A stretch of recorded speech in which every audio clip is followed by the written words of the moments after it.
In the arid heart of Kansas, where the wind carries dust and memories in equal measure, there stood a farm, forgotten by time and fate. The fallen fences, the crooked barn, and the wooden house with faded paint silently told the story of a woman named Mary. Widowed for nearly 20 years, her white hair and grey eyes were like the sky before a storm, laden with all that was unsaid, all that was lost. That land, which once echoed with family laughter, now knew only the sound of the wind and the creaking of aged timbers. That particular morning, Mary woke early, before the sun even broke the horizon. Something weighed heavily on her heart. A longing that wasn't just for her lost husband, but for herself, for the woman she'd once been. Resolutely, she grabbed the old ladder stored behind the barn and leaned it against the roof of the house. She didn't say a word. She simply began climbing, step by step, like someone reuniting with an old friend or an old enemy.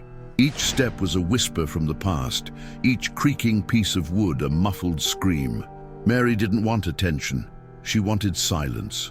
The kind of silence found only at the height of one's own grief. Share this story to reach further, subscribe to the channel, share this video on WhatsApp and leave a comment telling me where you're listening from. I'll be very happy to read each comment. What Mary didn't know was that very morning, another lonely heart was walking through the neighboring lands, a man marked by grief and time, as empty as she, but who had not yet found a roof to climb onto or a reason to come down. This is how this story begins, a story of silence, of hands that tremble but find shelter in other hands. Brace yourself, because what comes next may touch you deeper than you imagine. Mary wasn't always a shadow of her former self. There was a time when she ran through the wheat fields in flowery dresses, with her hair in braids. It was there, on that very farm, that she met Thomas, a young farmer with an easy smile and a heart bigger than the Kansas sky. They married young, built their own home, and raised 2 sons who, like all young men in the Old West, left early in search of better things. The 2 of them, Mary and Thomas, remained, tending the land, the cows, and each other. But fate, that cruel old foreman, decided that Thomas would leave too soon, on a winter night when the cold was stronger than his heart. From then on, Mary became a shadow within the home they built together. Every corner of the room, every step of the staircase, every window overlooking the countryside was a painful portrait of what had been and would no longer be. Loneliness didn't arrive suddenly. It came in small doses, like water flooding a leaky boat. And before she knew it, she was drowning in herself. Letters from her children stopped arriving, neighbors moved or died, and the farm became just a patch of land that time chose to ignore. She tried to fill the void with tasks, sowing, planting herbs, caring for the occasional stubborn animal that lingered nearby. But nothing filled the emptiness that hurt more than any cold or hunger. The mirror no longer reflected the face she remembered. The strong woman who had once ruled the house and her husband's heart was now nothing but skin, bones, and longing. No one visited her anymore. No one asked how she was. Even the mailman seemed to forget that dirt road led somewhere. But that morning, when she decided to climb to the roof, she wasn't driven by sadness. She was driven by an old desire to see the world from above, to remember what it was like to look at the horizon without being crushed by the ground. Maybe, she thought, she could find Thomas's face among the clouds, or hear his laughter carried by the wind. Maybe, from up there, the emptiness would seem smaller. And so it was, with no one to see, that Grandma Mary began her solitary climb, carrying with her only her memories, and a thread of hope that, who knows, something or someone might yet call her back. Mary's farm was a landscape engulfed by time, a faded photograph of a life that seemed to have existed in another incarnation. Every corner held a sound, a smell, a memory that stubbornly refused to fade. The wind that passed through the cracks of the house carried echoes of voices that no longer existed. It was as if the wood, steeped in history, whispered Thomas's name every time the silence stretched too long. Mary didn't need to close her eyes to see her husband approaching the door, hat in hand, and the tired smile of someone who had spent the day working. She also didn't need much to smell the bread she used to bake for her children. Now just forgotten letters in a drawer she no longer dared to open. With every step through the house, Mary saw ghosts only she could name. The master bedroom, where the wooden bed creaked with the weight of time, still held the pillow beside Thomas untouched. It was her way of preserving his presence, even if only in her mind. The curtains, once white and airy, were now a grey fabric that barely filtered the sunlight. In the kitchen, the iron stove was covered in thick dust that mingled with the smell of stale coffee, as if mornings had decided to stop being born there. The barn, once a place of joy with her children jumping in the hay, was now a haven of silence, inhabited by rats and owls that seemed to know her pain. The neighbors, or what remained of them, no longer passed by. The road connecting her farm to town was nearly gone, overgrown with tall weeds and loose stones. With each rain, the path became more difficult, as if the earth itself wanted to hide that place from the rest of the world. Mary would often sit on the porch and stare at that path, as if waiting for someone who promised to return, but never did. It was a painful but necessary habit. Emptiness is crueler when nothing is expected of it. And yet, she waited. She waited for the impossible, a child, a neighbor, a stranger, anyone who would break the cycle of loneliness that was slowly suffocating her. Sometimes Mary found herself talking to herself, narrating what she was doing, as if Thomas were there, listening to every word. "It rained early today, Tom. I hope the barn holds out this season." Or, before falling asleep, she would murmur softly, "Good night, old man. Dream of me." It was her way of keeping her husband alive, even if only in words to the wind, and the wind, treacherous, carried those words away without returning them. It was in this mixture of longing, exhaustion, and dashed hope that she decided the roof would be the best place to rediscover what she had lost. From up there, perhaps the sky would hear what the earth could no longer hear. Mary believed that the top of the house, where she had never been alone before, would be like a window to the past. And even if she found no one there, at least she would have the wind for company. After all, the wind was the only thing that never abandoned her. Mary climbed each step of the staircase as if climbing a mountain carried on her shoulders. Her knees trembled, not from the height, but from the weight of the accumulated years. Her body, already fragile, protested with every movement, but her heart insisted. She needed to see the world from a different perspective, even if for the last time. The sun was beginning to rise, dyeing the sky with hues of orange and gold, reminiscent of the ripe wheat of old. As her feet touched the worn, slippery tiles, Mary sat up slowly, adjusting her long dress and surveying the vastness before her. From there, she could see not only her farm, but what remained of the neighboring lands, now overrun with abandon. The horizon was a thin, distant line, a cruel reminder of how small she felt. Sitting there, she felt the strong wind blow against her face, like a caress from an old friend. She closed her eyes and let the wind ruffle her white hair, the way Thomas used to do when he was still a young, vibrant man. "You always said I was stubborn. And look where I ended up," she whispered, as if he could hear her. The tears came silently, streaming down her wrinkled face like maps of a lifetime. Every line of her skin told a story that no longer existed. And even there, so close to the sky, she didn't feel any lighter. The weight of the past still weighed her down. But it was in the silence of that time that Mary began to remember not only what she had lost, but also what had survived within her. She remembered the laughter of her children running through the fields, the nights by the fire with Thomas playing an out-of-tune guitar, the stolen kisses behind the barn when they were still young and the world seemed kind.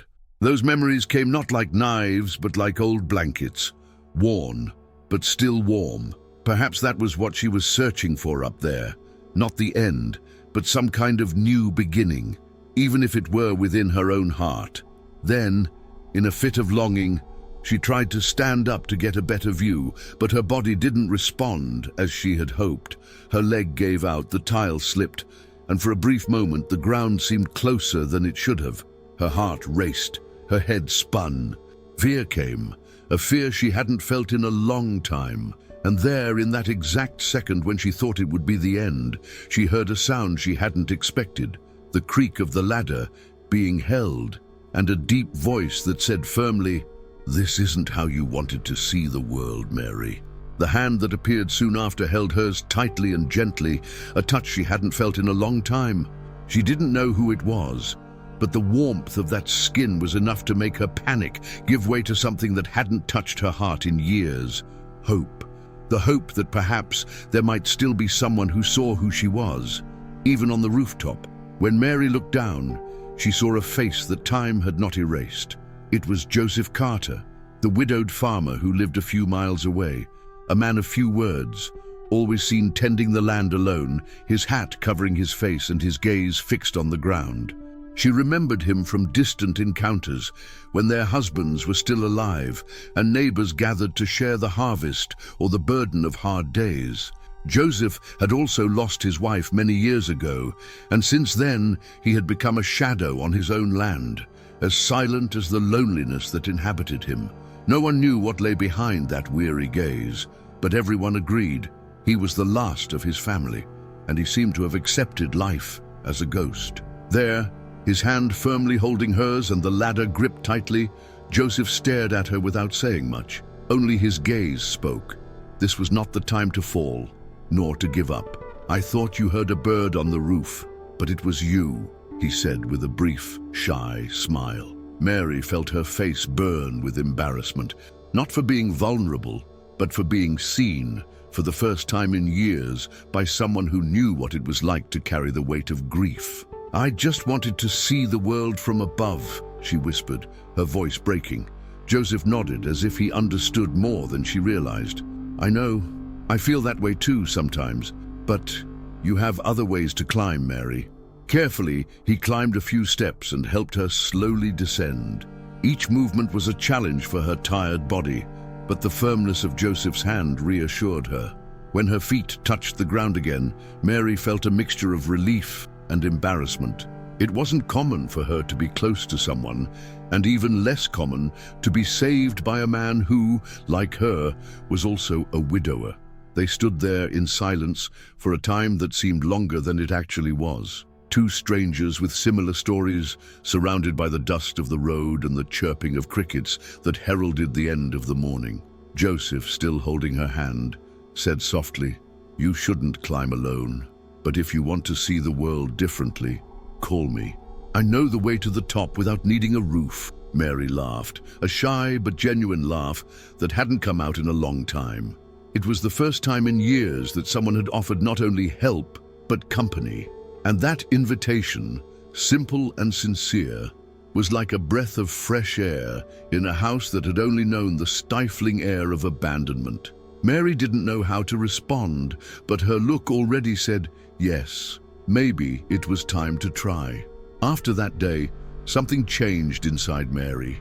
She continued to wake up early, tending to the small tasks on the farm, but now there was a different anticipation in her chest. Every now and then, she would glance out the kitchen window, wondering if she would see Joseph pass by on his old brown horse. And he did, not once, but several times. Sometimes he would stop, other times he would just wave from afar, but the look in his eyes was always the same, a silent invitation for her to emerge from her shell. Mary resisted, afraid to allow herself to feel anything again, like someone fearing a tightrope after a fall. But the touch of Joseph's hand, that day on the roof, had planted something in her, something that neither time nor loneliness could kill, the desire to be seen.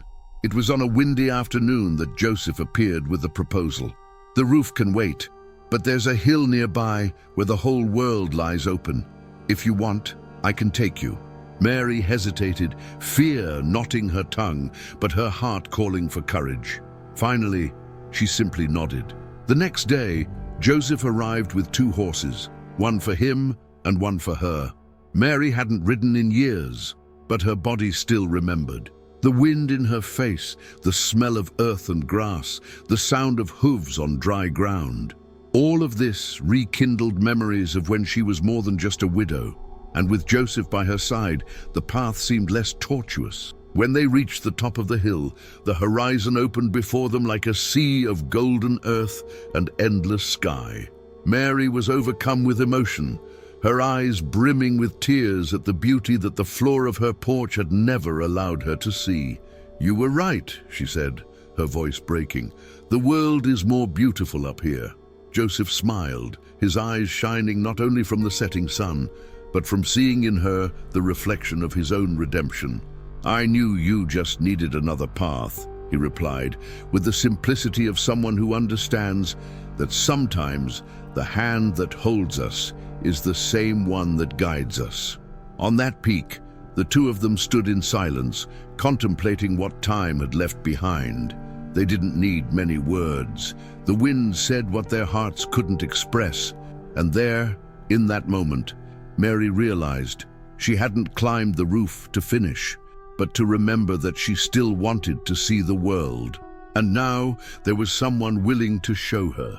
From that walk up the hill, something invisible intertwined between Mary and Joseph. It wasn't a courtship nor a spoken agreement, but a complicity that only those who have known silence understand.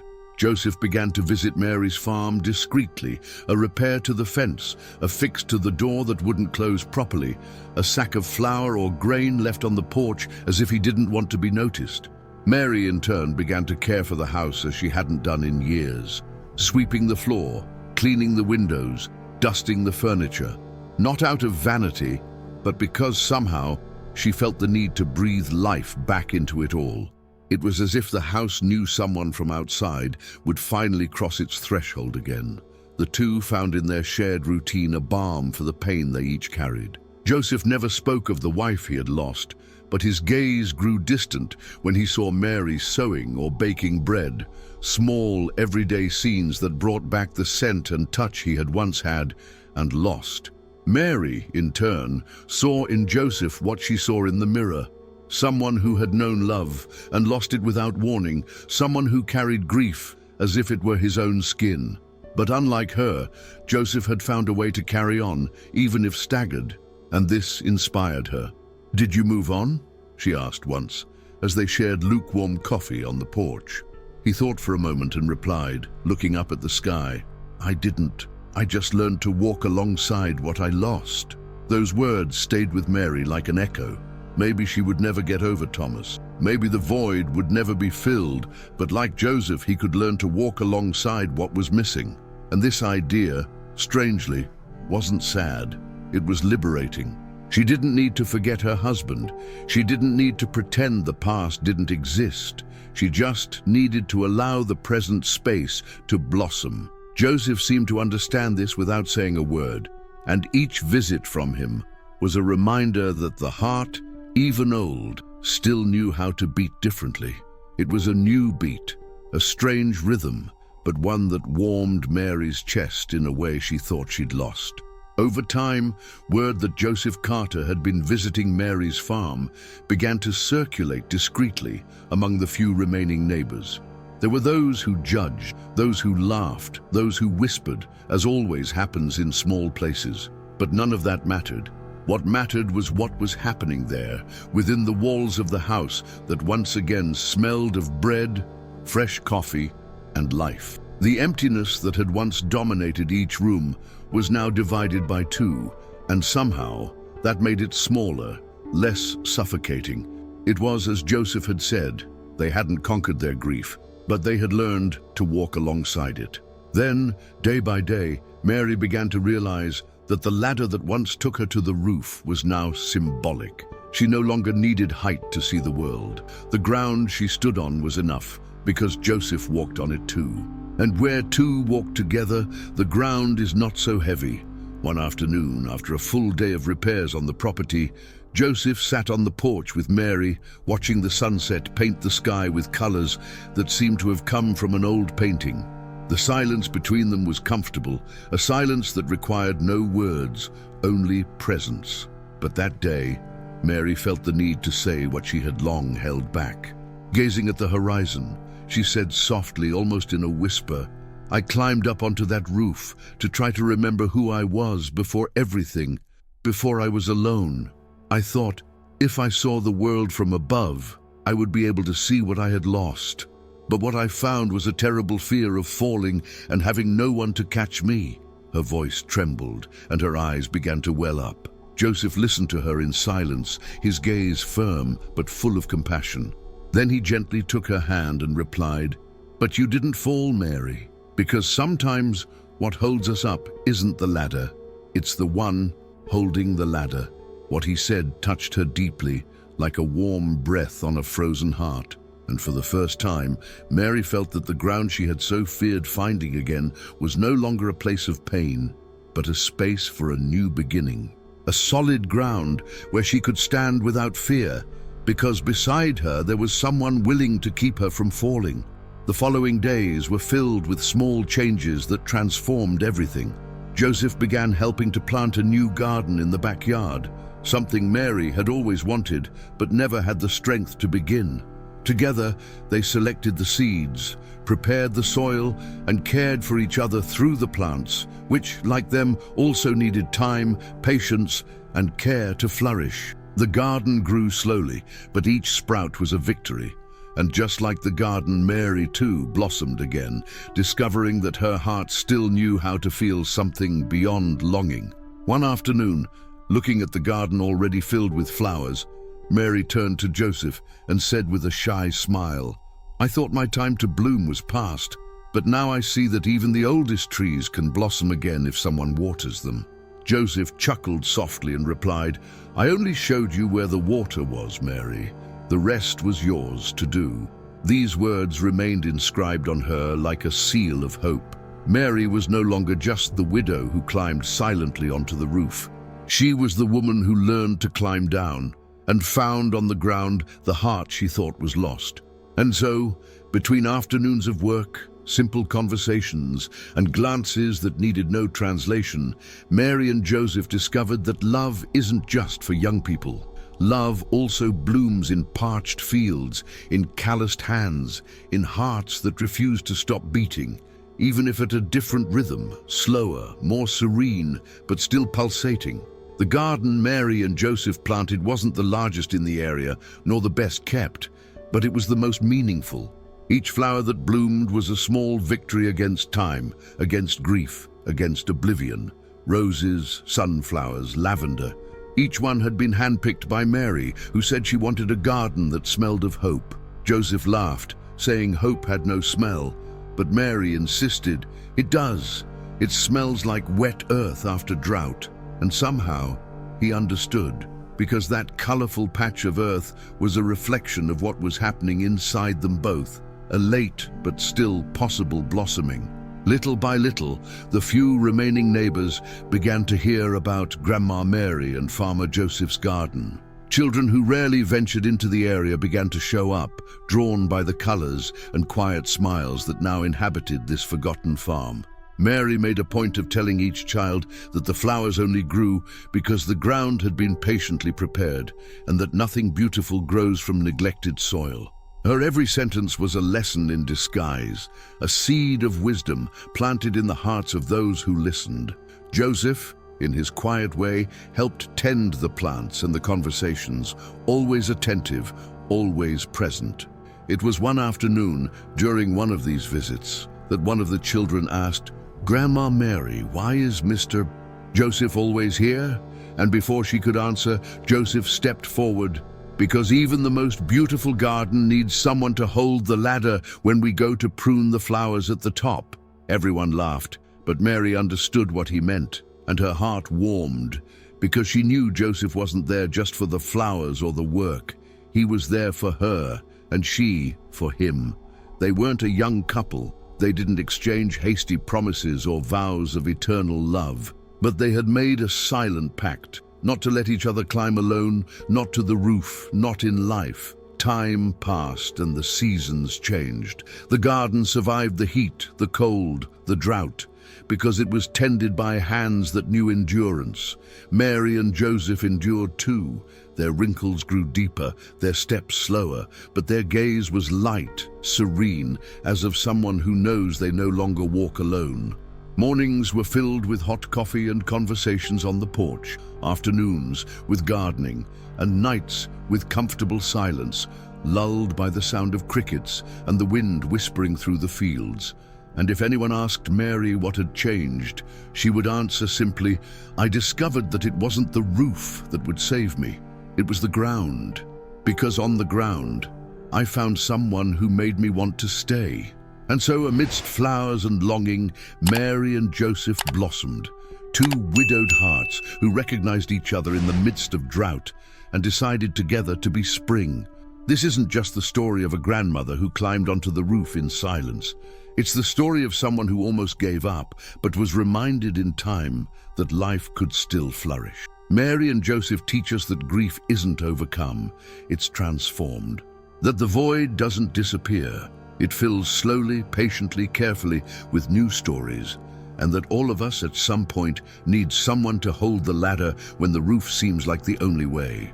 How many times have you thought about climbing to the roof of your heart, seeking a different view because the ground seems too hard? Maybe you're missing someone to hold your hand. Maybe you need to be that person for someone. Because in the end, what saves us isn't the roofs, nor the heights. It's the ground we share, the gardens we tend, the hands that find each other when we need them most. If this story touched you, share it. Send it to a friend, a family member, someone who needs a reminder that there's always time to blossom, even when the soul already feels like winter. Subscribe to the channel, like it, and activate the bell to receive other stories that, like this one, warm the heart. Tell me in the comments, where are you listening from? I really want to know how far this story has reached. And remember, no matter how much time has passed or how many losses you've faced, there's always a garden waiting to grow. All it takes is someone willing to plant it. Thank you for listening, for feeling, for being here. And until the next story, where the Wild West meets the deepest depths of the human soul.